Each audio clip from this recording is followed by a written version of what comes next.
नीलकंठ शार्दुल अध्यक्ष चुनाव क्यों लड़ना चाहता है? जिस किसी भी पद में रहा हूँ पूरा 100% मैं अपना परफॉर्मेंस दिया हूँ। और अभी तक जो वर्षों से नगर पालिका में किस तरह से बंदरबाट होता है, किस तरह से जो है चिन्हांकित करके अपनों को जो है लाभ पहुंचाने के उद्देश्य से काम को दिया जाता है और काम में किसी तरह का गुणवत्ता का नहीं होना, ये पूरा जो है ये आम जनता के साथ छलावा है। दोनों जो प्रत्याशी हैं, विरोधी प्रत्याशी, नीलकंठ शार्दुल को टक्कर कौन दे सकते?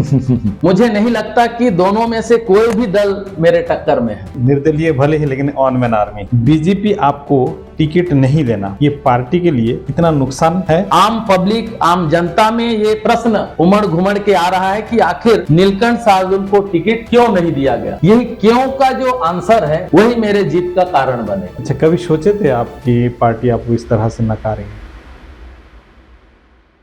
नमस्कार, मैं विश्वजीत मल्लिक और आप देख रहे हैं टुडे न्यूज़ 24। इस वक्त मेरे साथ है श्री नगर पालिका अध्यक्ष पद हेतु निर्दलीय प्रत्याशी नीलकंठ शार्दुल जी जो है मेरे साथ है और शार्दुल जी से कुछ सवाल जवाब करेंगे वर्तमान चुनाव को लेकर। आखिर ये चुनाव क्यों लड़ना चाहते हैं, आखिर भाजपा पार्टी ने इनको टिकट क्यों नहीं दिया, ये सारी बातें इनसे करेंगे। शार्दुल जी, आपको हमारे चैनल में स्वागत है। वर्तमान 2025 के नगर निकाय चुनाव में आप अध्यक्ष पद की दावेदारी कर रहे हैं। ये हमारे नगर वासियों को लेकर हर्ष की विषय है कि काफी समय संगठन की राजनीति में सक्रिय रहे हैं और कहीं न कहीं उसी चीज को अब धरातल में दिखाने के प्रयास में लगे हुए हैं। तो आज मेरा पहला सवाल आपसे है, नीलकंठ शार्दुल अध्यक्ष चुनाव क्यों लड़ना चाहता है?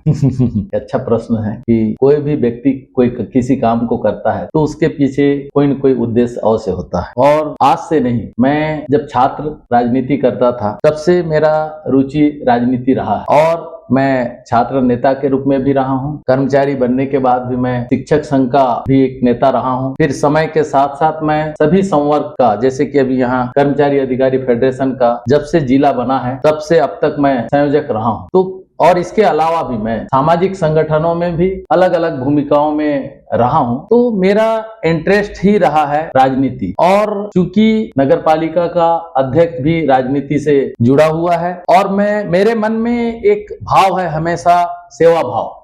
मैंने कर्मचारियों के लिए मुझसे जितना बन पड़ता था मैं संगठन में रह के जिस किसी भी पद में रहा हूँ पूरा 100% मैं अपना परफॉर्मेंस दिया हूँ उनके हक और अधिकार की लड़ाई के लिए, या मैं अपने संवर्ग के लिए भी, जैसे मैं पिछड़ा वर्ग को बिलोंग करता हूँ, पिछड़ा वर्ग के हक और अधिकार की लड़ाई भी मैंने लड़ी है। इसके अलावा ST SC के अधिकारों के लिए भी मैंने लड़ा है और सभी समाज के लोग, जैसे मेरा मतलब मैं अपने वर्ग विशेष तक ही सीमित नहीं रहा हूँ, अन्य वर्गों के साथ भी मैं सामंजस्य बना के चलता रहा हूं। तो कहीं न कहीं मेरे मन में नेतृत्व का भाव जो बचपन से रहा है और यहाँ मैं नगर पालिका का भी नेतृत्व करना चाहता हूं। और अभी तक जो वर्षों से नगर पालिका में जो एक पुराना जो परंपरा चलते आ रहा है, ये कई ढर्रे पे चल रहा है। मैं जहां तक कोंडागांव को जानता हूं, जिस रूप में मैं देख रहा हूं कोंडागांव को, ठीक है विकास तो हुआ है, जिला बनने से बहुत सारी सुविधाएं यहाँ मुहैया हुई हैं, पर जिस ढंग से होना चाहिए, एक नगर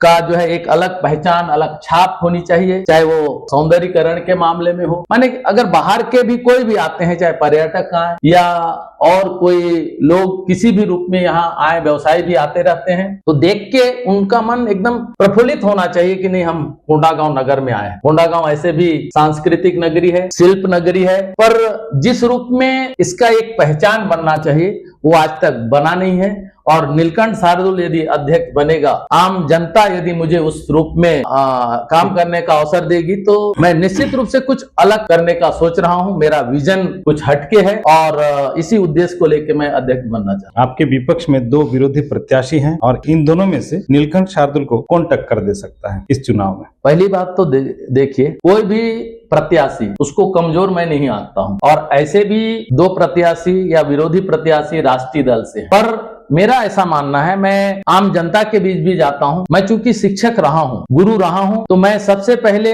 आम जनता के बीच जाके उन्हें शिक्षा देने का काम करता हूं कि आप जो 5 वर्ष में ये अवसर आता है मतदान का अवसर, इसका आप भरपूर जो है उपयोग करिए। सभी लोग 100% मतदान करें और आप बुद्धिजीवी हैं, आप कोई असेंबली का चुनाव या संसद का चुनाव नहीं कर रहे हैं, आप स्थानीय चुनाव अपने नगर कर रहे हैं। अपने नगर के लिए आप एक अपना लीडर चुनना चाहते हैं, एक प्रमुख चुनना चाहते हैं, तो आप बहुत चिंतन मनन के बाद जो है उसका चयन करें। आप मेरे जो विरोधी हैं उनके भी बैकग्राउंड को देखिए, उनकी योग्यता का आकलन कीजिए। यदि आपको लगता है कि वो मेरे से ज्यादा सक्षम है, मेरे से ज्यादा योग्य है, मेरे से ज्यादा दमदारी से किसी काम को करा सकते हैं, मेरे से ज्यादा यदि वो अनुभव रखते हैं, तो निसंदेह आपका चुनाव उनके लिए होना चाहिए, उनको आप चुनिए।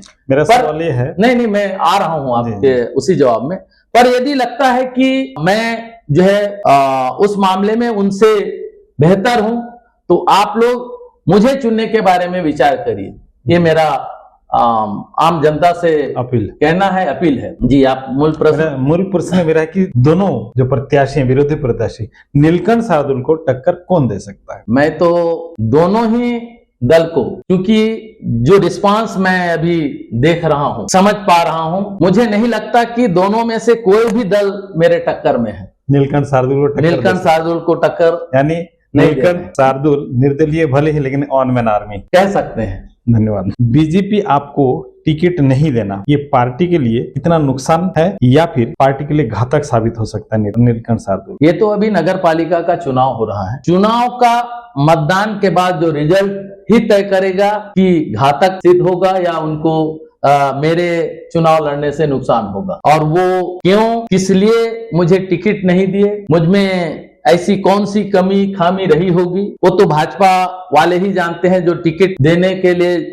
जिनके हाथ में जिस चाबी थी, वो समझ सकते हैं कि नीलकंठ शार्दुल को आखिर टिकट क्यों नहीं मिला। आम पब्लिक, आम जनता में ये प्रश्न उमड़ घुमड़ के आ रहा है कि आखिर नीलकंठ शार्दुल को टिकट क्यों नहीं दिया गया। यही क्यों का जो आंसर है, वही मेरे जीत का कारण बने। कभी सोचे थे आपकी पार्टी आपको इस तरह से नकारेंगे? देखिए, अगर मैं बचपन से भाजपा से जुड़ा रहा हूं, मेरी पृष्ठभूमि भी आरएसएस विचारधारा की रही है, मैं उससे जुड़ा रहा हूं, राष्ट्रीयता मेरे लिए सर्वोपरि रहा है। और मैं जब जॉब में आया तब भी मेरे ऊपर जो है बीजेपी के लिए काम करने का आरोप लगता रहा है। और वर्षों से मेरा जो परिवार है, मेरे नाते रिश्तेदार हैं, मेरे इष्ट मित्र हैं, सभी लोग भाजपा के साथ जो है जुड़े हुए हैं। और उससे मुझे एक उम्मीद जगी कि जब मेरा पूरा परिवार और मैं भी युवा मोर्चा में काम किया हूं, श्रद्धेय अटल जी का कार्यक्रम 1984 में हम लोगों ने भारत क्लब में करवाया था। इन सब योगदान को देखते हुए मुझे ऐसा लगा था कि पार्टी निसंदेह जो है, यदि मैं आवेदन करूंगा कि मुझे टिकट दिया जाए तो निश्चित रूप से मुझे टिकट देगी। इसलिए मैंने बिना सोचे समझे अपना रिजाइन भी किया, इस उम्मीद के साथ कि मुझे साथ की सेवा से मैंने वीआरएस लिया है, और इसी उम्मीद से कि मुझे भाजपा टिकट देगी। पर मेरे लिए दुर्भाग्य है, या और किसी का दुर्भाग्य है कि मुझे टिकट नहीं दिया। चलिए, समय बताएगा कि कौन आखिर इस खेल में बाजी मारेंगे। कितना आश्वस्त हैं आप इस चुनाव को लेकर, चुनाव की जीत को लेकर? मैं पूरी तरह से आश्वस्त हूं, और 15 तारीख जब रिजल्ट घोषित होगा तो आप भी उसके साक्षी बनेंगे। चुनाव का परिणाम अपने मुताबिक अगर नहीं हुआ, नीलकंठ शार्दुल का आगे का रणनीति क्या होगा? आपके इस प्रश्न का कोई औचित्य नहीं है, क्योंकि नीलकंठ शार्दुल चुनाव जीत के आ रहा है और नगर पालिका के अध्यक्ष पद पर आसीन हो रहा है। तो मैं समझता हूं कि इस प्रश्न का उत्तर देने की आवश्यकता नहीं है। अंतिम प्रश्न आपसे है, वास्तव में कोंडागांव नगर पालिका जब से अस्तित्व में आया है और आज 2025 लगभग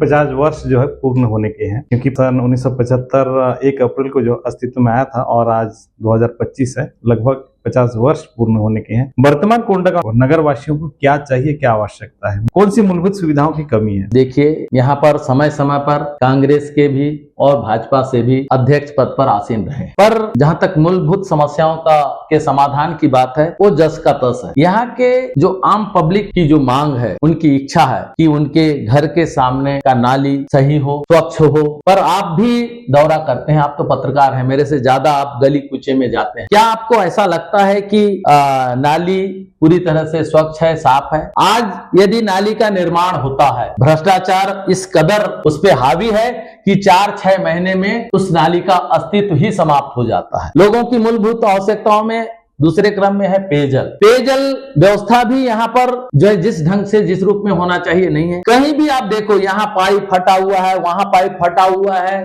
कहीं पानी जो है सही ढंग से उसका फ्लो नहीं है, पहुंच नहीं रहा है, तो पानी की भी बहुत तकलीफ है। के अलावा हम देखते हैं जब बरसात आता है, जो एक जो सिस्टम है नाली का जिस ढंग से होना चाहिए, आउटर होना चाहिए, हाँ आउटर जो होना चाहिए, कहीं भी अचानक जल भराव आपको देखने को मिलता है। अभी पिछले समय बरसात में आपने देखा होगा विकास नगर में इतना पानी भरा कि पूरा शासन प्रशासन को जो है पूरा ताकत वहां झोंकना पड़ा और कई दिनों तक नाली का निर्माण करने में समय जाया हुआ और आम पब्लिक को कितनी तकलीफ हुई उसको आप क्योंकि पत्रकार हैं मुझसे बेहतर जानते हैं। जी, मैं नगर का भी रिपोर्टिंग बकायदा कर रहा हूँ, आप लोग शायद देख रहे होंगे। देख रहा हूँ मैं नगर में जहाँ पे भी जा रहा हूँ तो जो नाली का वाटर लेवल, सबसे बड़ी विडंबना बात यह है कि जो इंजीनियर हैं हमारे, जिनको सरकार लाखों रुपए तनख्वाह देती है, आज अगर नगर पालिका के बजट देखे तो नाली निर्माण में लगभग करोड़ों रुपए इन लोग फूक दिए हैं और कहीं पे भी पानी का निकासी सही नहीं हो रहा है और ये कहीं न कहीं वाटर लेवल देखकर नहीं बनाने के कारण है। तो इस पर आप क्या कहना चाहेंगे? देखिए, वास्तव में मद की कोई कमी नहीं, विकास के नाम पर करोड़ों रुपए नगर पालिका क्षेत्र में आते हैं, लेकिन किस तरह से बंदरबाट होता है, किस तरह से जो है चिन्हांकित करके अपनों को जो है लाभ पहुंचाने के उद्देश्य से काम को दिया जाता है और काम में किसी तरह का गुणवत्ता का नहीं होना, ये पूरा जो है ये आम जनता के साथ छलावा है, दिखावा है। आम जनता जो है इस उम्मीद के साथ कि हम जिसको भी नेता चुनेंगे, जिसको भी हम ये काम करने का अवसर देंगे, वो बड़े मन से, बड़े उम्मीद के साथ उनको चुन के भेजती है। लेकिन अभी तक मैं भी देखते आ रहा हूं कि जनता के अपेक्षाओं पर किसी ने मतलब खरा उतरने का प्रयास नहीं किया और उसका खामियाजा जनता भुगती है। तो ये थे हमारे साथ निर्दलीय प्रत्याशी नीलकंठ शार्दुल जी, जो कि वर्तमान अध्यक्ष चुनाव के लिए दावेदारी की है और जीत का परचम लहराने की भी बात हमसे साझा किए हैं। अब आने वाले समय में देखना होगा कि ये अध्यक्ष पद में विराजमान हो पाते हैं या नहीं। अगर हो पाते तो बेहतर है, नहीं हो पाते तो ये आगे की रणनीति क्या बताएंगे तो चुनाव परिणाम के बाद ही बता पाएंगे। तो यही हमारा सफर खत्म तो नहीं हुआ, क्योंकि इसके बाद कोई ना कोई और प्रत्याशी हमारे समक्ष होंगे। तो आप देखते रहिए टुडे न्यूज़ 24।